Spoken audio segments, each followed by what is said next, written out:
Yeah, oh yeah, Kevin and Rachel had a baby girl. Yeah, baby, March 14th. I'll send you a picture. Yes, yes, thank you.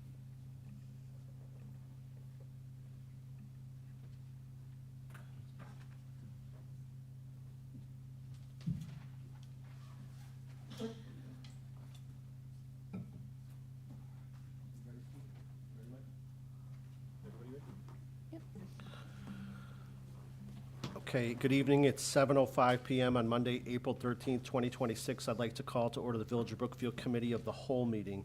Mike, we have a roll call for the committee meeting, please. Trustee Ketchmark. Here. Trustee Whitehead. Here. Trustee Hendricks. Here. Trustee Naramatsu. Here. Trustee Gilhooly. Trustee Kaluzny. Here. President Garvey. Here. Thank you.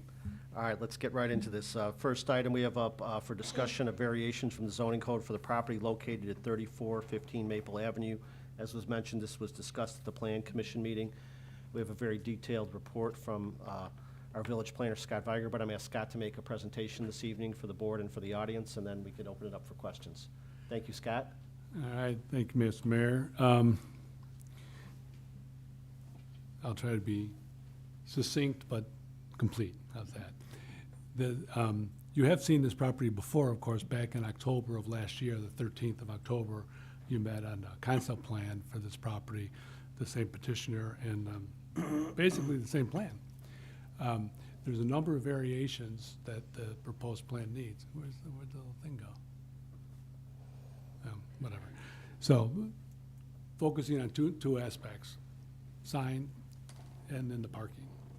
But this is a property, it's 3415 North Maple, 125 feet square, 15,000 and change, 3/5 of an acre. On the right, you can see it's the zoning, it's zone C3. You got C3 all around it, save for the B, which is multiple family across Maple Avenue, up north of Monroe Avenue, of course, a single family. Look at, oop, what did I do there? Oop. User error. I told him I was bad at this. It's tough to talk and do the thing if it is. We understand. But so, after the committee meeting met in October, the applicants who are here tonight met with the staff on a number of occasions, then began the public review process at the Plan and Zoning Commission. That public hearing was conducted last, the 26th, so pretty recently. And it did get a unanimous recommendation for approval from that body, but we'll get into the details here in a moment.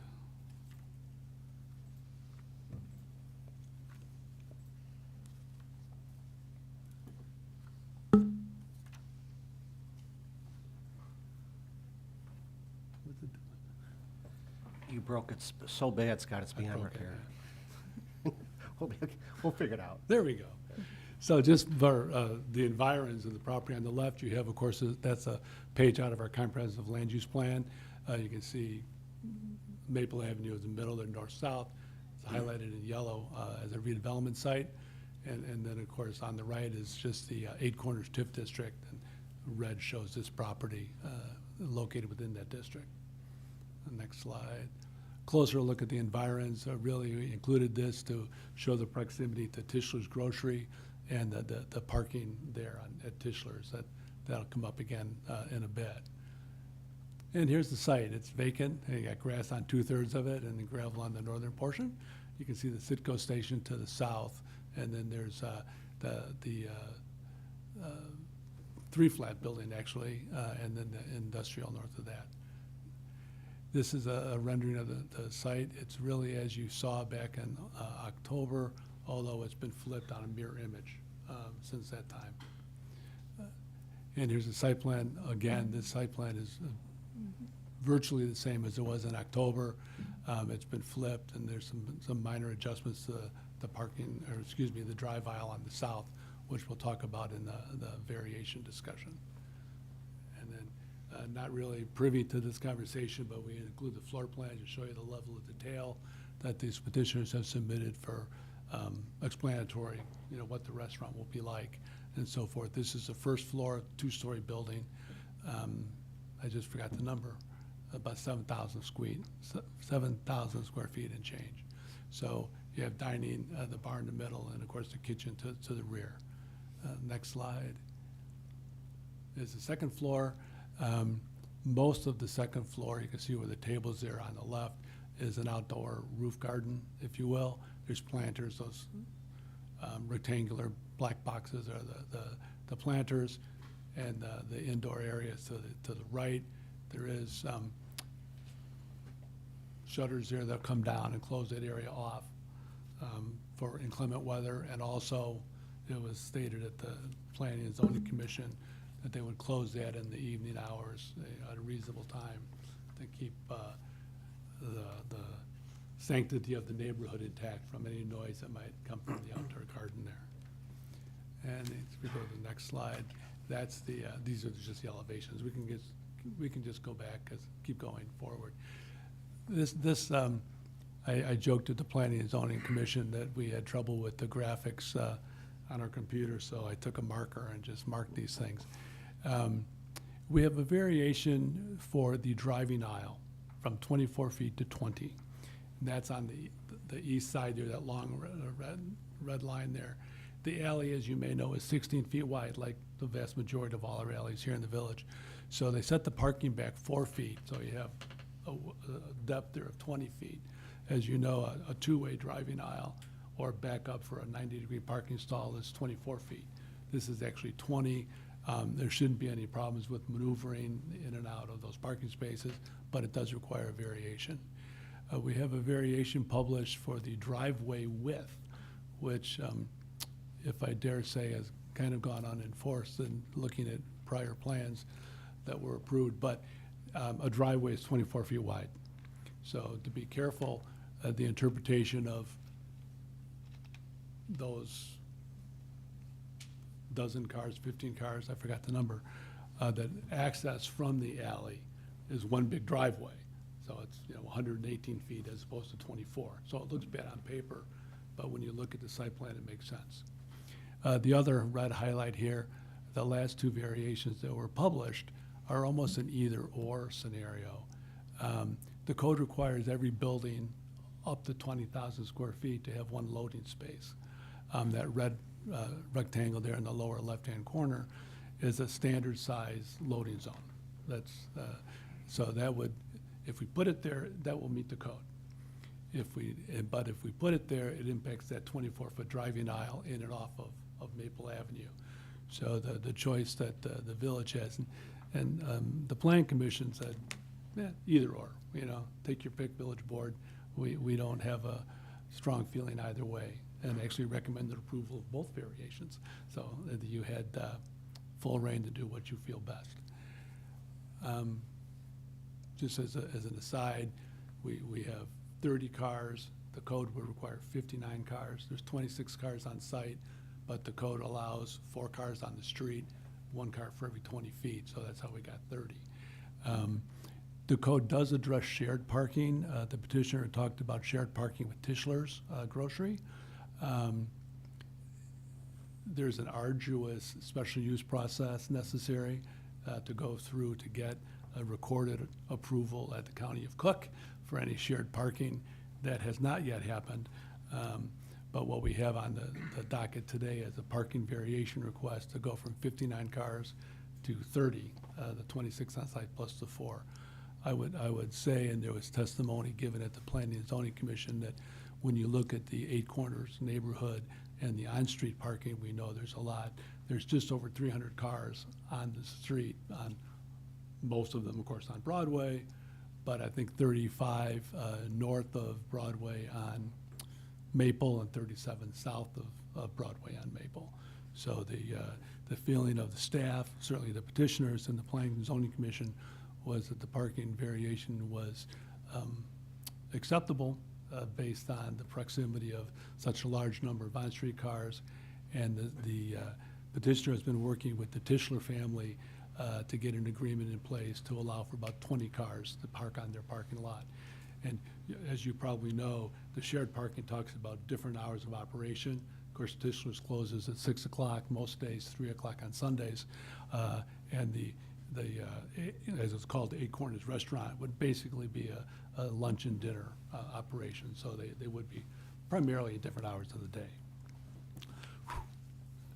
And if you go to the next slide, there's published a variation for signs. We think the signs that are presented in this application are attractive and fine. There are three, the Eight Corners Restaurant on the sign frieze, if you will, going east and west.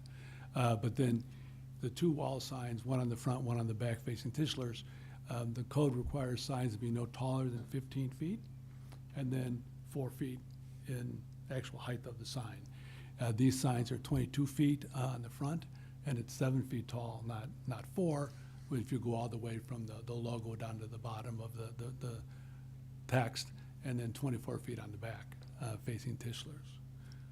And I kind of blew through this quickly, but those are all those variations. I think I've hit them all.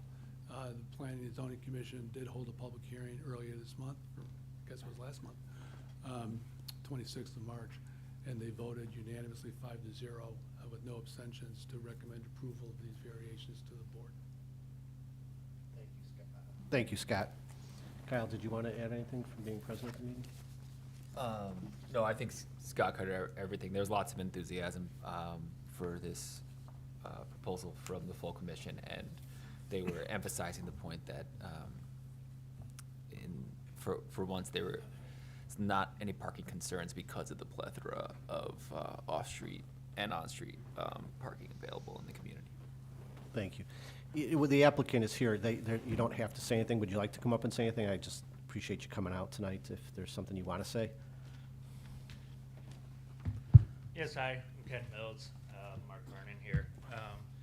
Like I said, you know, it's what we've talked about for over a year now, being family orientated, where people, families, baseball, everything else can come for pizzas, but most importantly, we want people to be able to go outside, look over the skyline view and enjoy what Brookfield has to offer. Thank you. I know Scott mentioned kind of the either or on the loading space versus the width of the driveway. Do you have a preference? Are you going to need a loading space for deliveries and things like that, or?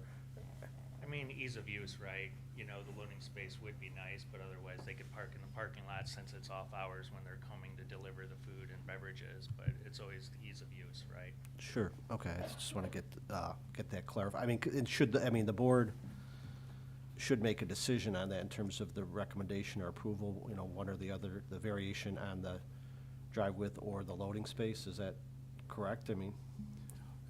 Yes, Mr. Mayor, and I think,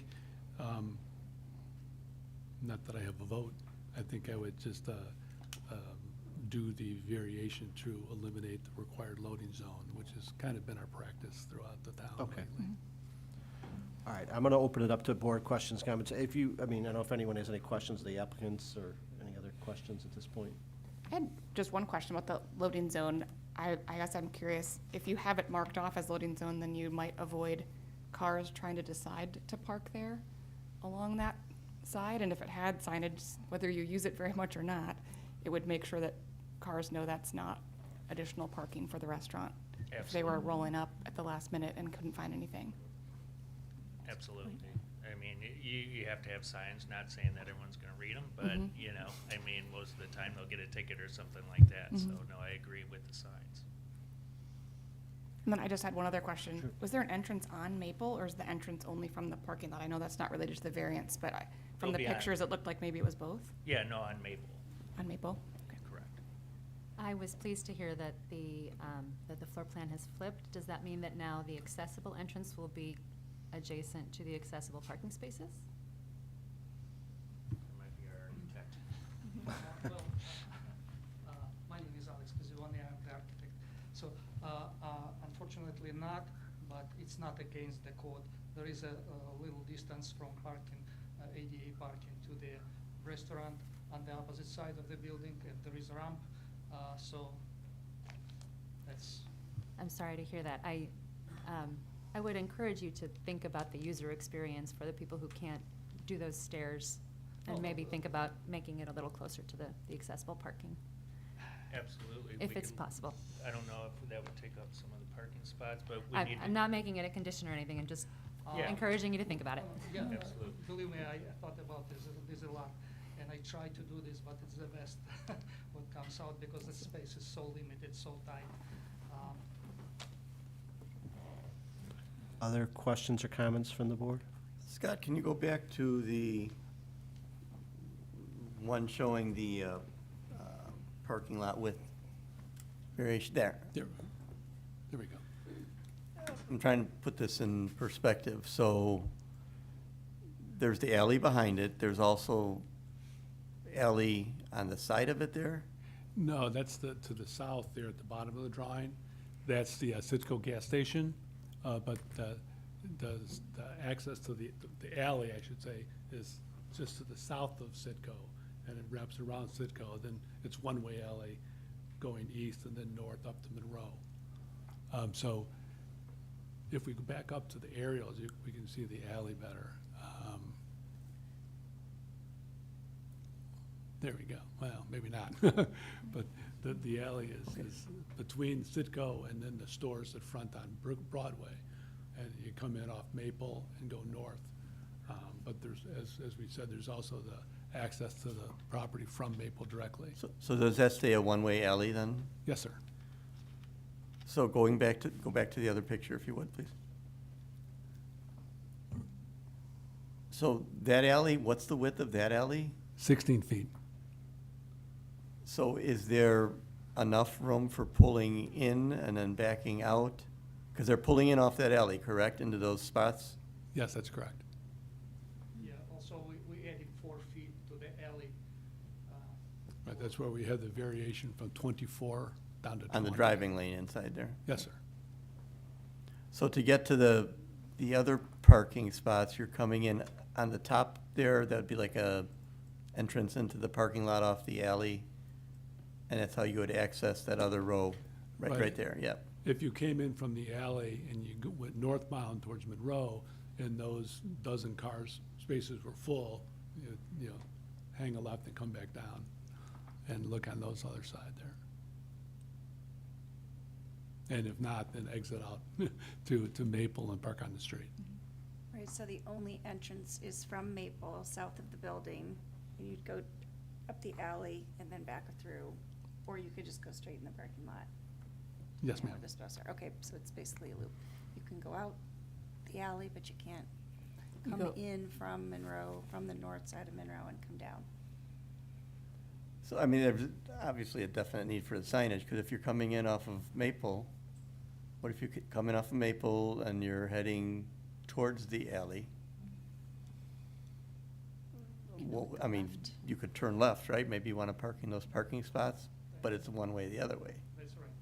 You can turn left or you can go straight to the alley and make a loop around the parking spot. No, But the alley is one way. The one alley's one way. Yeah, It's one way north. yeah. Oh, it's one way. It's one way north, yeah. And So you exit out on Monroe. If I might, there was some conversation at the Planning and Zoning Commission about the two one-way aisles, north and south, to reverse those. You know, so if you come in off Maple, you could go all the way to the alley and look at that. But I see what 6 to 1, half a dozen others. I see what he's saying.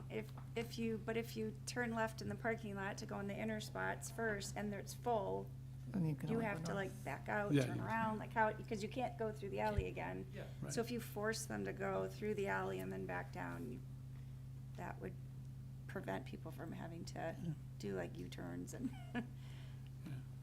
I think the issue with that was that it's a one-way alley. Right, but if you Right, come in you off of force Maple them to and you only turn go- left right away, and you come around, if all those parking spots are full, then you get to the alley and you're turning right, you really aren't supposed to be going that Force them way, to go right? That's only correct. This way. You have to go to Monroe and start Right, over. like this. You have to go left out into Monroe and back around. Right, Maple, you'd have to go like this. You know, something I think you just need to deal with signage to figure out how you, It's doable. I mean, clearly the alley's not wide enough to be two-way, so there is, you know, the logistics challenge there, but And most likely, cars will be parked by valet service, so they know which parking spot is taken or not. other questions, comments from the board? Can the going back to trustee Hendrick's question about ADA parking, can that be in the street? Is that The handicap. something that's doable? Could the Could the- ADA could the- spots be on the public street? Trustee Naramatsu was asking. I think the point is trying to make them closer to the accessible entrance. Right. I mean, There are, that'd be ideal, right? yeah, But unfortunately, there is not enough width for the parking spot. It has to be at least 16 feet wide. So if it was parallel parking against the curb, it would come out too far into the drive lane of Maple Avenue? Is that what you were thinking was, Kevin? Right, just a thought. No, I'm just trying to clarify the suggestion idea, but I think what the architect is saying, that they'd have to be parallel spaces on Maple, and they would extend farther out than the normal parking lane into Maple, which is a collector route, so. And also, the valet parking can help. So if an ADA person stop in front of the restaurant, then the valet service pick up the car and park the car on the ADA parking spot.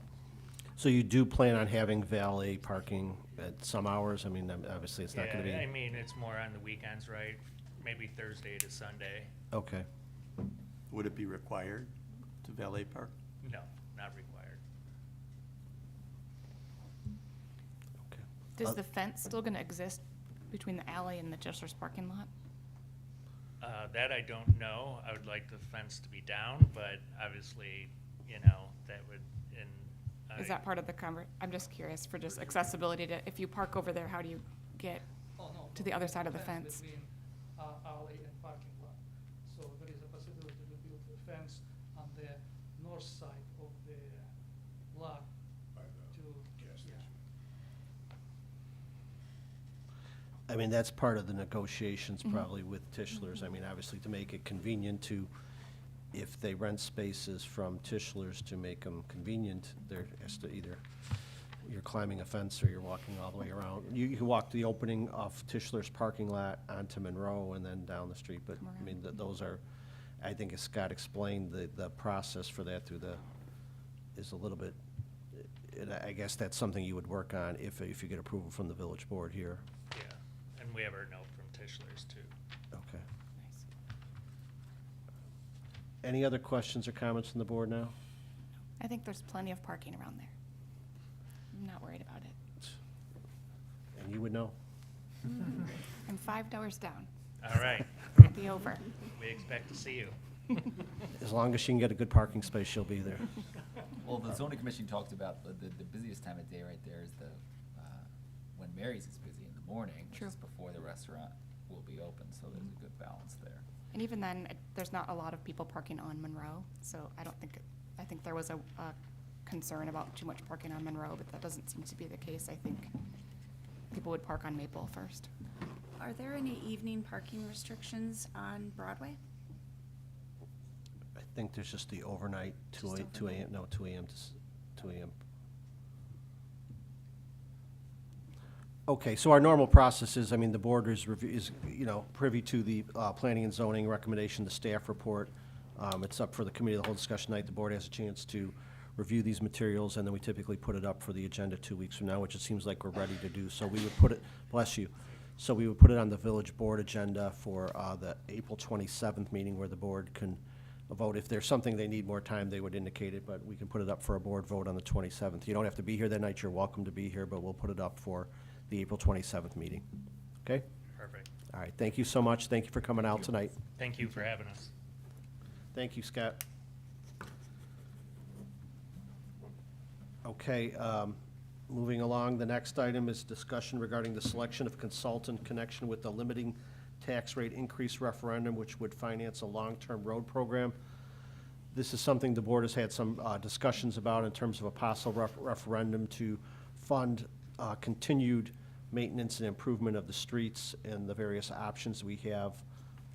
The board, the direction of staff indicated we might be interested in hiring a consultant who specializes in referendum questions, and we have a very detailed memo from our finance director, Doug Cooper, but again, I'm going to ask Doug to make a presentation this evening, and then I'll open it up to board questions. Thank you, Doug. You're welcome. So previously in October, we had discussed the referendum to fund a 25-year road program. The intention is to raise $2 million annually without increasing the tax rate, taking advantage of the fact that some of the debt from the previous road referendum was falling off the tax rolls. So we're going to take advantage of that and but we're going to look for a referendum to ask the voters to increase the limiting rate. And by doing that, like I said, that would just keep the tax rate similar or in the same as it has been in the past with that debt. As part of that conversation, we were thinking about and had been directed to look at a potential consultant to work with because we were also looking at some other potential referendums in the future. And so the staff had gone out and interviewed 3 potential referendum consultants. We discussed it amongst ourselves. We made some changes to an initial proposal, as you saw in here.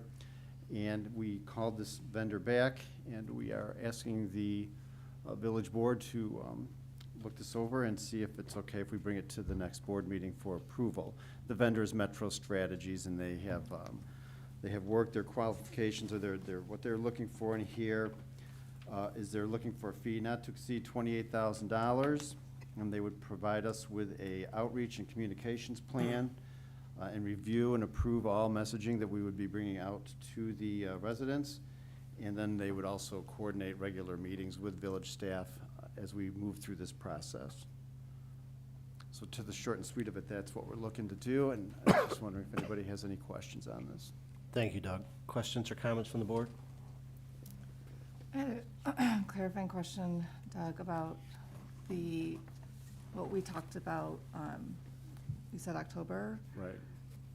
Are we, is the scope of the consultant's activities going to be just communication and outreach? It's not about choosing options for financing the long-term road program? Yeah, staff has discussed this, and we were going to go with the rate increase, the limiting rate increase, and that's kind of where the direction's at. The consultant is really there to help us as we move through the referendum process, to kind of guide us towards the end result that we're looking for.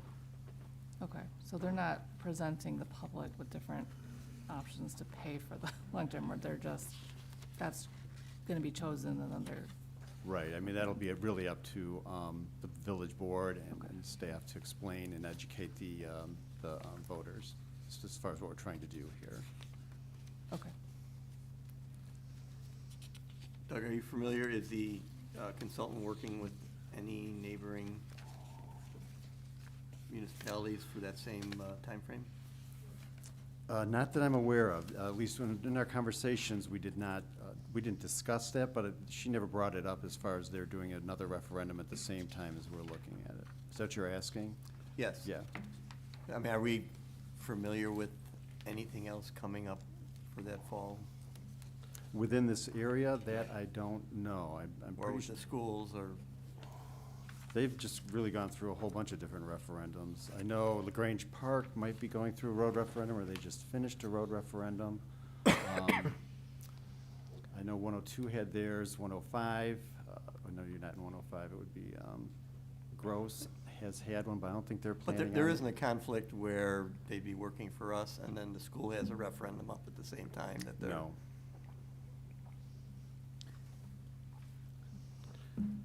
I know one thing I learned from staff is they are looking at this holistically here in reference to a potential community center referendum, which everyone will recall we discussed both of these as being on the horizon. So one of the things I was curious about is, would we have consultant support working on both potential referendums?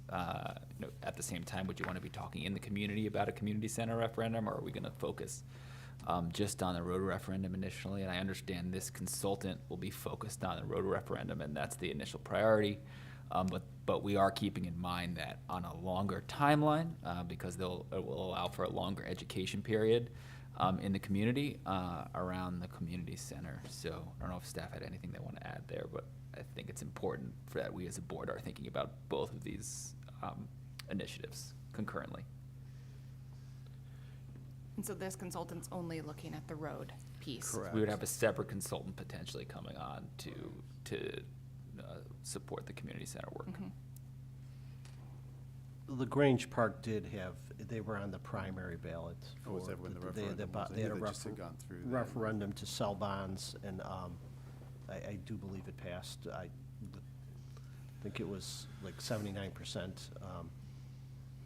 They did an education campaign that I did see on social media and things, and I think that's what it's about, is, you know, explaining and educating. I know we can't just advocate for a yes vote or a no vote, but we can, you know, I think it's our duty to make sure we get information out there about the reason and the issues, that type of thing, so. Other questions or comments from the board? I have one more. Just in doing this, is it possible that they decide that this isn't the right timeline for it, and that's part of the consulting, or is it trying to get us to this November 3rd? Well, Date our or intention not. is to go to the November 3rd, but after our conversations with them, we'll listen to what they have to say. And if they advise against us, We've already had those discussions, and they're comfortable with the November ballot. Yeah, we've told them November is the goal. Let's Got it. work back to them, that they're comfortable with that. Okay. And this does take board action because of the amount, right? yeah, the 28,000, yeah. Okay.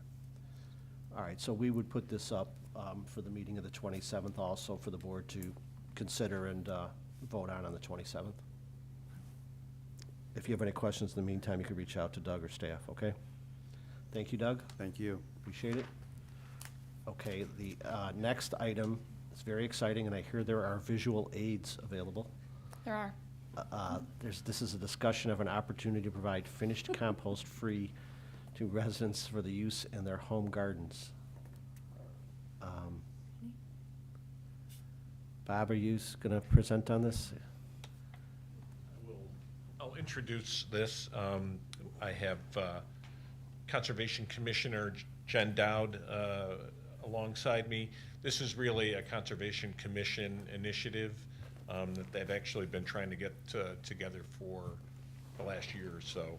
And so we're hoping to have the board support for this. The Conservation Commission did earmark in its budget $500 for the purchase of finished compost to provide for residents to be able to take home with them from where we will be placing it in the village for use on their home gardens. I think at this point, I'm going to turn this over to Jennifer. She is much more knowledgeable about what we are looking to offer for residents, but we're here to answer your questions as well. Thank you, Bob. Welcome, thank you. Thank you. I'm Jennifer Dowd, and I am not only a Conservation Commissioner, I'm also a founding board member of the Illinois Food Scrap and Composting Coalition, and have been working for many years to help promote the use of finished compost in Illinois. Finished compost helps soil to retain water, so for all of us with big puddles in front of our houses, having compost that we put on our lawns and on our plants will help reduce flooding. It helps, it adds nutrition to the soil for growing plants and trees. And I'm gonna ask Trustee Kaluzny to help. I think when people hear, and for everyone in the audience, I have a bag here if anyone would like to see what finished compost is. But I think when people talk about having a compost pile in the village, there's a lot of like, oh, gross, it's gonna smell bad. Like, what are we doing? Why are we thinking of having a pile of this? And so I will hold the pile and show everybody, this is a really, really rich soil amendment. You mix it in with the dirt, and it provides nutrition to our soil. It is not gross, it does not smell bad. And the Illinois Food Scrap and Composting Coalition has been hosting events during International Compost Awareness Week, which is the first week in May. And there are municipalities all over Illinois that have been doing these compost give back programs to help educate residents about this. The memo you have, I shared some pictures from some of the other events. You're welcome to check out the website. This has been really, really well received in communities. And we've coordinated this whole International Compost Awareness Week perfectly with Project Nice. So should our residents not take every last grain of compost from the pile, the village can then use it and incorporate it into the work of Project Nice 2 weeks later. So that answers the question of what happens if it's still there. I can tell you, Green Soils Management provides certified compost, so it's tested and you know that it doesn't have contaminations in it. This is the same company that's provided finished compost to Bellwood, Broadview, and Maywood over the last 2 years. They were part of a USDA grant that helped bring in the compost. So I've worked with them before as I helped supported those municipalities in implementing their grant. Do any of you use compost? I was just gonna ask, as being compost illiterate, what is the difference between finished composts? I mean, what is finished compost? So finished compost takes organic waste, your yard waste, and your food scraps, and they get taken to a commercial processing facility where it breaks down into this soil amendment, which is nutritious for the soil. In Illinois, we have banned yard waste from landfills since 1990, so we have the infrastructure to do this. What we're talking about is you can add food scraps into it, but it's all cured in piles that heat to such a high temperature that it kills any pathogens in there. And these compost piles can have large sticks and twigs. It can have meat and bones and dairy when it starts, and it comes out like this. Katie raised her hand. This compost may or may not have food scraps in it. It probably does, because this was compost that she got back from the company that is picking up her food scraps to make it into finished compost. So I know we're having other conversations on the Conservation Commission about how we can educate our residents about this. 2 years ago, we had a presentation at the library, and there were 3 or 4 of us that came and talked about all the different ways that composting is already happening in Brookfield. And there were lots and lots of great conversation, ideas, ways that it's being done. So it is something that's happening in Brookfield already, but this will bring that healthy nutrition back to soil across the area. So the goal is to promote the use of finished compost and maybe have some residents using finished compost instead of a synthetic that they're purchasing from the store. Maybe even promote people to do their own composting in the community. So what are you looking to accomplish with this Your pilot? question is bigger than this give back event. Yes. But I also happen to be the one looking at the waste reduction part of our sustainability plan. Yeah. So yes, we would like our residents to understand that food scraps are actually a really valuable resource. And knowing that these kinds of things, when we throw our food scraps away in the garbage, they get taken to a landfill. And when they decompose, they are creating a part of the climate problem that we have because of the methane that's released. When food scraps go to compost, they don't create that methane. There's a very small amount that gets made, but way less than we're dealing with in landfills. And just to know, the average American throws out, doesn't use it, wastes a quarter of the food that they purchase. So picture walking out of Tischler's with 4 bags of food, you drop one in the parking lot and just keep walking. That's what ends up going into our landfills and creating methane. So I do think it's a bigger issue just being able to educate about the value of food. We've got some great efforts going on in Brookfield to rescue food, to feed people. Yeah. But the last step of it is what you can't rescue, you can compost. And we can bring that back to help make the soil more healthy in Brookfield. Yeah, I really appreciate that. I mean, the giveaway is fantastic, but I know you and many others would be very effective at the broader advocacy and education that this could lead to. It's not just about this one pile, right? I'd Yeah, say not and- everyone's a soil science expert either, so I have not successfully made compost in my own backyard. Not with yet. My food scraps. So I send it away for someone else to make it for me and then bring it back, which is what you have in front of you. So finished compost is great for your soil, but if you don't have the time to be composting on the lot size that we have, or on, having the right mix, being able to purchase that or get it for free from the village is a great amenity. Yeah, well, and also know that backyard composting is fantastic, but you can only do clean fruits and vegetables in a backyard compost bin. So meat and bones and dairy and oils, you don't want to be doing in your backyard compost. So this compost comes with all of those food scraps having Yeah. decomposed in it. And it doesn't stink. I don't know if you all smelled it yet. Did anyone smell the bag? fantastic. Yeah. There's no smell at all. Ready to eat it. I love everything about this. I have to say, I will try not to take all of it. I know, right? Can we you're block gonna have trustee to- Hendricks from access to the? You're I'm gonna have to excited fight Bob. He's like, you know what? If people are worried, I'll just take whatever's left. Can I'm We'll sorry, have go to ahead. fight for it, yeah. Yeah, I am excited to see how this program will grow next year. Thank you.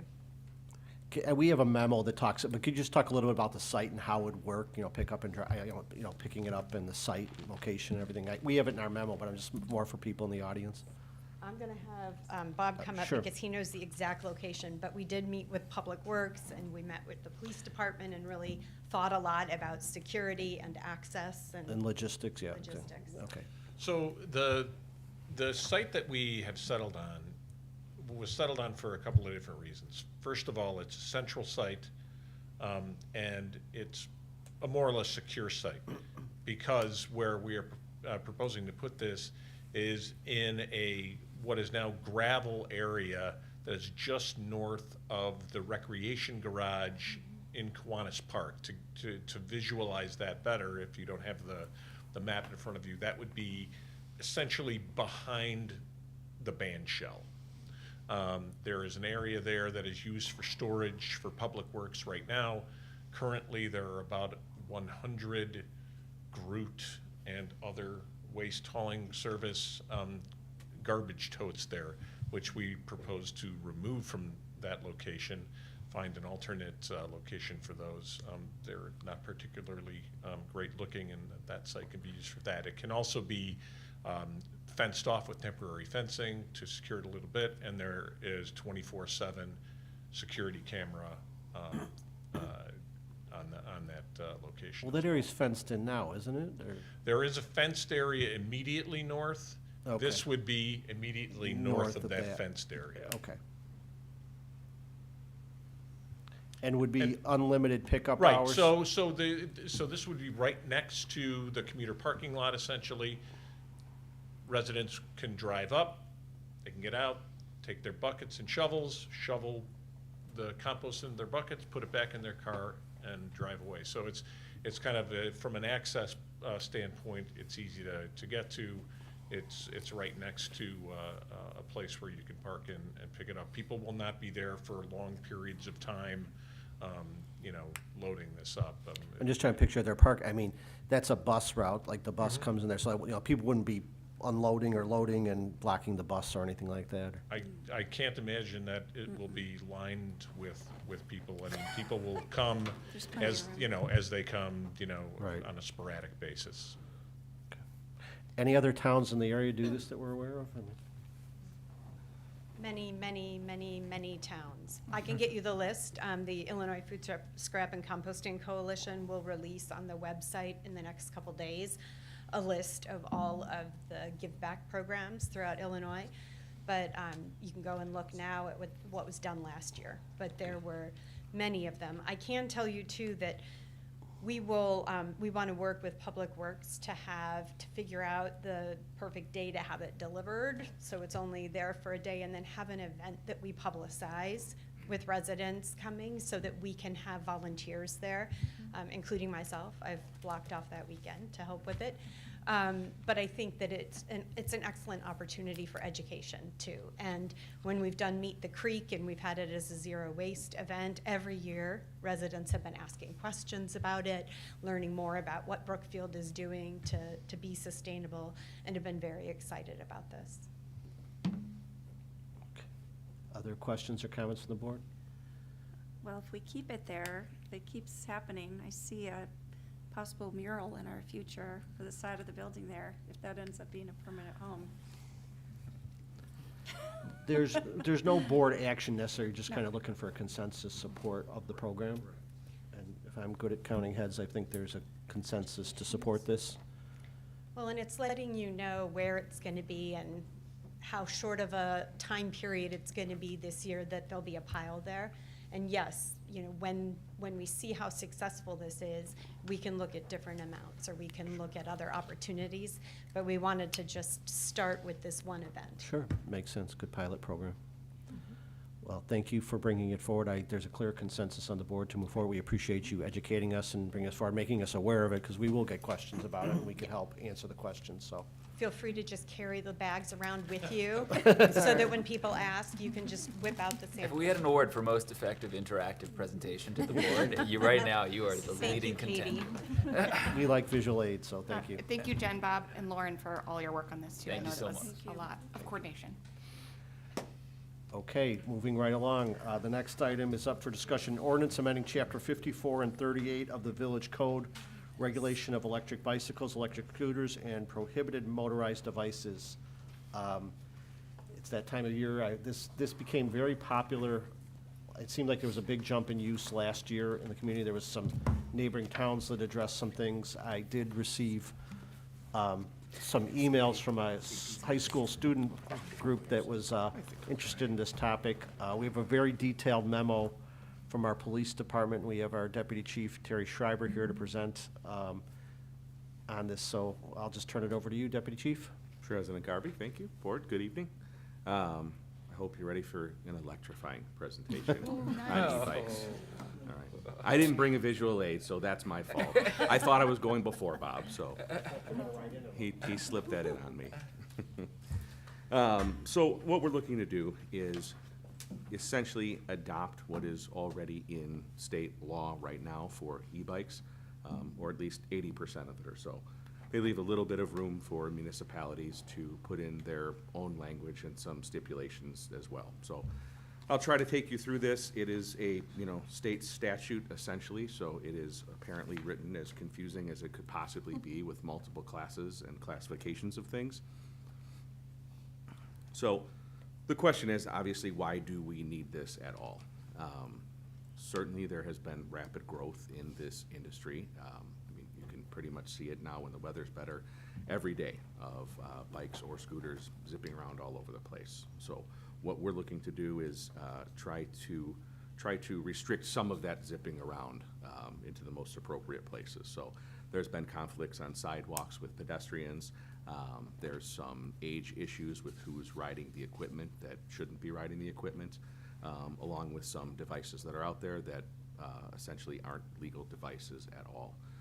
Just for context purposes, since last year, so just about 11 months or so, we have 43 different complaints of e-bikes and conflicts with cars, pedestrians, juveniles, destruction of property, and all of those type of calls. So for a semi-seasonal type of device, that's a significantly high call volume. So the complaints and issues are definitely out there. Several of our neighboring municipalities have all adopted similar ordinances. Riverside has, LaGrange has, and anyone who hasn't is kind of in the process now of doing the same as well. So some of the three classifications of e-bikes are Class 1, Class 2, Class 3. What they're based on is they're based on the wattage of the battery itself. They're based on the actual speed of the bike, how fast it can go, and they're also based on what type of mechanism they can get to that speed, whether it is by just pedaling it can get to that speed, whether it's by pedaling and a combination of a throttle as well, it can get to that speed, or the highest class is the Class 3, which is 28 miles an hour it can go up to, which is a fairly significant speed, and that's actually a pedal assist speed only. So what the state has done is they've put different restrictions on each one of those classifications. They've put restrictions as far as where the devices can be operated, along with leaving a little bit of room for municipalities to make some decisions as well of where they want to have them operated. Essentially, Class 1 and 2 are prohibited on sidewalks, and Class 3 is prohibited on sidewalks or multi-use paths. They can be operated on streets, they can be operated on bike lanes. It's just where the most conflict is operating these on sidewalks. We know sidewalks are fairly narrow, so sharing the sidewalk while people are walking, wheelchairs, children, with, any type of device that's zipping by at 20 to 28 miles an hour is a significant hazard. What are some of the examples of multiple-use paths that we have? I mean, what's considered a multi-use? Multi-use path would be like a path through the park, essentially, would be our version of a multi-use path. There also is the classification of a low-speed electric scooter as well, which is outside of Class 1, Class 2, Class 3 e-bikes. There's also low-speed electric scooters. So how the state structures that is the state essentially allows municipalities, if they want, to opt in to making legislation on electric scooters. It's a presumptive ban from the state to ban them altogether. The one restriction they do put the floor at is if you are going to allow them, they put an age limit on it of 18 years old to operate them. So an electric scooter is, as you can see from the picture, there's some classifications of it, weighing less than 100 pounds, 2 or 3 wheels, powered by an electric motor, maximum speed of no more than 10 miles an hour. It's not a moped or a motor-driven cycle. It's a scooter. Again, the requirement is 18 years old. After that, then municipalities can regulate where that they want those to be operated on. Our suggestion is having those operated on either streets or bike lanes, but not on sidewalks as well, for the same reasons as e-bikes not being on sidewalks. This is just a little kind of green go, red no go depiction of what we were talking about, and a little bit of a different way to look at where you can operate Class 1, Class 2, Class 3, and scooters. So our goal with this is ultimately community education and starting it that way and explaining to people what devices that they have, what devices that their kids have, and where they should and shouldn't be operated. The goal is hopefully compliance and not citations. What we are looking for is we're looking at this as a safety situation. These are some additional of the restrictions that I talked about. As far as state restrictions go, for Class 3 bikes, you have to be over 16 years old. That's the bike that's capable of going 28 miles an hour, so that's a state one. The e-scooters, 18 or over, that's also where the state sets that. These are some of the requirements these are all derived from the state statute as well, of what needs to be on the various different levels. They need to have brakes and lamps and reflectors. They can't have sirens on them. They have to have a clear manufacturer label so you can see what the wattage of the motor is and what classification that it's in. And then a Class 3 e-bike has to have a speedometer as well. Makes sense, I mean, you could be 16 and operate a Class 3 bike that could go 28 miles an hour, but you have to be 18 plus to operate an e-scooter that only goes 10 miles an hour? It does seem goofy. Okay, Agreed. so I just wanted to confirm Yes. that. Yeah. Okay. Well, while But we're that's on the that state, subject, that's the current state regulations, right? Yes. Okay. Just- Is the paths and for the e-scooters, I think it was on the previous slide, they can't, Class 3 and the e-scooters are prohibited Nope. from multi-use Let me paths? go back to this thing.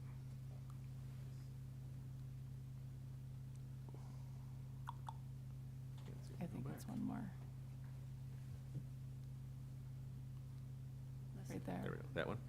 Yeah, so Class 2 goes up to 20 miles per hour, and e-scooters only go 10. Is there a reason why we would prohibit the e-scooters on multi-use paths? It's a suggestion. I mean, Okay. that can be discussed, certainly. We went the more restrictive route to start off with, but that can certainly be discussed. I was curious about that as well. The other classification that's not a classification or addressed by the state is a e-moto or a mini bike. So they kind of represent what that picture looks like. It essentially looks like a little small motorcycle or dirt bike. Basically, what the state does is they do not really address that at all, and they leave it open for municipalities to address that. There is supposedly some legislation that may be going through at some point in time by the state to qualify that and quantify it to say what e-bikes and e-motos are. But essentially what it is, it's things that do not fall into that Class 1, Class 2, or Class 3 category. So there's no speed restrictions on them. There's no safety restrictions on them. Essentially, you can look at them as like mini motorcycles operating, and as far as right now, operating on sidewalks, operating on the street. And I would say as far as these different levels go, this is probably the most hazardous level of them that we see out there, just, see driving around town, because these are the ones that we usually see juveniles riding a lot of times, riding them at a fairly excessive speed a lot of times through stop signs, intersections, and the suggestion with these is to prohibit them altogether, as they don't fall into any classification. They're not licensed, they're not insured, they have no other regulations on them. So the suggestion for the e-motos and mini bikes is to outright ban them. Can I ask, this is only for electric-powered bikes, scooters, whatever, correct? So it wouldn't, if it's a gas-powered motor on a bike, that doesn't fall under? There are some, it doesn't fall under this. There are some state statutes for the gas-powered ones, and that's also based on what the size of the motor is. And the state has a similar structure set up, possibly even more confusing about which bikes are what. But we run into those very few. I can't remember honestly the last time we ran into one to try to figure out which classification that it fell into. Everything is basically on the electric side now. Okay. Is our ordinance in line with the state on those? I don't believe that we have an ordinance that lines up with the state as far as on the non-electric motors. Okay, but the department doesn't feel that it's a concern? It's not one that I've seen that's been a problem Okay. at all. Okay. So And if we- necessary, you would prosecute under the state. I'm not sure that it would happen in Maybrook, but I mean, Right. so. Technically, we could prosecute under the state, yes. But I mean, if it comes up, if they become more prevalent and it's an issue, I mean, I guess, you could bring something forward on that. Absolutely. Can I go back and just, because it seemed, and Trustee Hendricks and Trustee Niemetz brought up the point about the scooters. I mean, I brought up earlier this strange state structure on the age versus that, but is there a reason that, scooters that only go 10 miles an hour aren't allowed on multi-use paths, yet we would allow Class 1 and Class 2? You said that, that's not a key part of the ordinance. I mean, is that what you were advocating for, is maybe allowing scooters on the multi-use paths if we're allowing Class 2 and Class 1s on there? Yeah, I was just wondering if there's a reason for not allowing them. And I think we could discuss that, but that could be a restriction that could be removed from that. Really, the priority is sidewalks. Sure. Sidewalks are where the largest hazards posed. Yeah, I think that change makes sense. I mean, if you think about, obviously, we don't have paths that are comparable to this, but if you think about the Lakefront Trail or the 606 in the city of Chicago, some of the busiest trails in the city, they do allow the low-speed electric scooters on those trails. And, just like they allow divvy bikes and other equipment. So I would be comfortable with the low-speed electric scooters on multi-use paths. Okay, so I realized Sure. that was brought up, and it seems the fact that they go slower, I mean, but multi-use paths are used by people walking and strollers, so it's not like they're going to be too slow where they're going to impede traffic, so it just seems like a inconsistent restriction, so. Are there different levels of scooter, or is it only low-speed scooters exist? I don't know, I've never tried to buy one. There are, low-speed scooters are all that are addressed. There are, again, like with this state statute, there's a lot of gray area and a lot of things that's not addressed. There's a lot.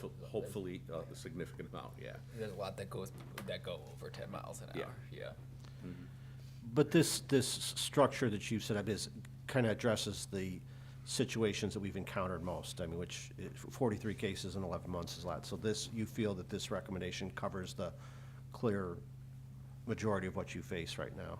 We do. And if the state comes out with some additional legislation and some additional guidelines and definitions, we're obviously certainly open to adopting that and, you know, having some additional restrictions on new definitions. Okay. Are we able to increase the age limit on the e-bikes that go over 20 miles per hour? So that they're in line with the e-scooters, is that right? That they'd both be 18 instead of 16? The age limits are, I believe the age limits are the statutory age limits. And we can't Be make more those restrictive. more restrictive? I don't believe so. I could look into that, but I agree with Deputy Chief Schreiber. I think that's my understanding of what we went over. Again, it doesn't make sense, I mean, but at least we have some regulations. I mean, local regulations in place, I mean, the state regulations are in place, but the local gives the authority for enforcement and education, I know is a big, and I don't want to steal the rest of your presentation, but this is more local control and experience and education, so. Correct.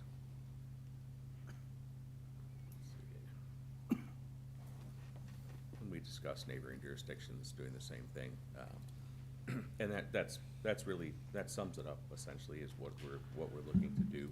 Did you skip over the, kind of the enforcement plan and the penalties part a little, or did you, just, because I like the education part in there where you talked about, or the kind of the plan to go forward with education, or the, that's in the next steps in reclamation, I'm sorry, about how using the schools and social media to get, Correct. to get this, because I think the schools is a great means to get it out. Yeah, we do usually some bike safety things at the schools, so we're gonna incorporate that and, you know, really try to hammer the education on the east side of things and, you know, explain to them not only what you can do and what you can't do, but why the can't do exists and some, you know, examples of the dangers that it presents by doing those things, along with, you know, giving them some advice on where they can go, the proper places to ride. Certainly, you know, we'll put it out there on social media. I'm sure we'll get a number of, you know, phone calls and questions, along with our officers. We'll direct them, you know, when they're out there and, you know, they see kids riding around to stop them and talk with them and explain to them what they have and, you know, where they should ride it and where they shouldn't ride it. And again, reinforce what the reasons are behind that, opposed to just saying that you can't do that, but actually give them what that education is of why. And is the school outreach, I mean, because I know there's age restrictions, but I've seen very young, I mean, is this grade school and high school district? Because, I mean, there's some very young kids riding these around that. There is. Yes, both. And then talk about a warning period and the confiscation possibility and return to parents and stuff. I mean, it seems like a, you know, incremental enforcement issue, you know, you kind of do the education, you give them the warnings, and then it become more. Correct. Yeah, it's an interesting time for this to come up, because I've just been noticing a lot of it on the Grand Park, you know, the end Lincoln, that whole intersection. A lot of wheelies being popped. Yep. Right on the main road with cars coming, and a lot of activity there surrounding, you know, by the library. Yes. So there's some education. And I know it's come up Really during good. the Music on Grand, where they've tried to, I mean, we've had these types of things, just regular bikes in general, but, I mean, I'm sure we've had these types of bikes. And does this actually cover that? Because, I mean, technically, you know, they're allowed on streets, Grand Boulevard is a street, but is there any, with the crowds that we have on Grand Boulevard, is there anything specific we need to do with the Music on Grand, so these things are not in that confined area with a lot of people? I don't think so, other than, you know, some education and probably signage up for that. As the street's closed, you know, we're not allowing cars on it, so we can regulate what we want on it. The important piece of it that will be key, though, will be, of course, not being on the sidewalks. So that we couldn't have really prevented before where we could do that now. I'm supportive of this approach. I do think we should keep in mind there are real benefits to this technology and the growth of e-bikes. We've seen lots more people riding bikes and riding bikes longer distances after the introduction of e-assist. Most e-bikes you see out there are pedal assist, so people are still riding, but they're just getting a boost, so maybe they're comfortable riding further. Because of that, there's lots of evidence that shows they can replace car trips in a way that a traditional bicycle can't. So whereas people would previously call an Uber or a Lyft, or drive their own personal vehicle, they're comfortable hopping on a low-speed electric scooter or an e-bike. I see people doing it to the train station all the time, so there's real benefits for the village there. I did touch base with Ride Illinois, statewide advocacy organization, and Active Transportation Alliance, who's a regional advocacy organization, as Deputy Chief Schreiber referenced. They're working on state legislation right now that's in committee that would cover a lot of what we're proposing here. But I'm supportive of the police department suggesting we take action, because of course we can't be certain what's going to happen in Springfield. The only things that did stand out to me as worthy of discussion were what Trustee Naramatsu and Trustee Hendricks already talked about in terms of, I think we can allow low-speed electric scooters on multi-use paths. And then also the complete prohibition on e-motos. The way the legislation is suggesting, again, this is just in committee, is that to treat those as any other motor vehicle, like a car or a truck, so they must be used in the travel lane. You need to have a driver's license, and that vehicle needs to be insured. So I don't see why we wouldn't take the same approach. Those devices, those e-motos would not be allowed in bike lanes. They would not be allowed on sidewalks. They would not be allowed on multi-use paths. But I would be comfortable treating them the same as a car or a truck and allowing them to be operated in the travel lane like a gas-powered vehicle would be right now. And I think if this state legislation were to advance in its current form, that's how they would be treated. Yeah, those are excellent points. And I just thought of something else. I'm trying to think if there's anywhere in the village where, for safety reasons, if maybe there isn't a bike lane, or there's a spot where maybe they'd have to go up and onto a sidewalk temporarily to cross somewhere. I know that my dad, who's in his 80s, he has an electric bicycle now. And he'll do both, right? He'll pedal, or depends on, if there's a hill or something. But there's a dangerous point in his path where it makes sense for him to go up on the sidewalk, and then very brief, but otherwise there's like no vision going over a rise. I'm trying to think if there's anywhere around here where there would need to be a special. I think it comes Case. down to a level of discretion as well. Nothing's an absolute, and Right. no one's looking at it from the perspective of, if it touches the sidewalk, ordinance violation. So Right. I think that's what it's about, is on a case-by-case basis, things like that. Gotcha. It's just the overall of, riding just on the sidewalk for blocks on end and, causing a hazardous condition. So Right. that just comes down to, how we would enforce and educate that, I think. Sounds good. Anything else from the board? I'd like to put this up at the April 27th meeting, but I know we're approaching the end of the school year, and this is the busy season. Will the education outreach opportunity be there before the end of the school year to do something? I think we'll be able to, yeah. Whether, even if it's materials and we're sharing social media and stuff, but I know the end of the school year is coming quickly, and like I said, it's prime season right now, so I really like that component of it, that we're going to the schools and getting it out that way. And, we could use our social media and other, if we need to put something in the Brookfield, the next Brookfield will get it out, but right now is, the weather's turning, and they've been out there already, and, it is dangerous. I've seen them at night. They're very, Candy Cane Park has been really, they're out there with no lights on and things like this, and it's, we're not trying to be mean, it's truly a safety issue. These things, you can picture going 20 miles an hour, no helmets in the dark and stuff like this. And I think once the parents hopefully understand the logic behind it, they will help with the enforcement, so. On the what would we be voting on? Would it have a start date, like beginning May 1st? This is now not allowed, or like something in the communications or education that there is like a start date to this? I think we'd probably give it at least 30 days before we did any actual enforcement, and hopefully there's no enforcement that actually has to happen. You know, usually every time that we have contact with somebody, there's some form of a report that's generated about that, so we can see, you know, is this someone who's been warned many times, or is this a new person that hasn't got the message yet, didn't hear it from school, didn't hear it from any other outreach, and we're educating them there. So, you know, the goal is definitely not to try to, you know, rush our way to get to enforcement. It's to do it by education and hopefully have compliance from that. But say at least 30 days before we, you know, would actually start taking any action or anything, and that would be on somebody who would likely be a repeat offender, or possibly if it was something that there was some type of damage to property also associated with it. I just say one last thing, so I just remembered. I think, to your point about if they're on the road, they need to follow the road rules, right? And that should be another part of that education as well. I know we saw an accident right at that same corner at Grand, where a scooter came out, didn't pay any attention to a car pulling out and hit them, you know, devastating the driver. I mean, they ended up being okay, but that, you know, it's bad for the person riding the scooter and bad for the driver that's Absolutely. going to impact with them. So, yeah, just trying to go down one-way street the wrong way because they're Right. small and zippy. Right?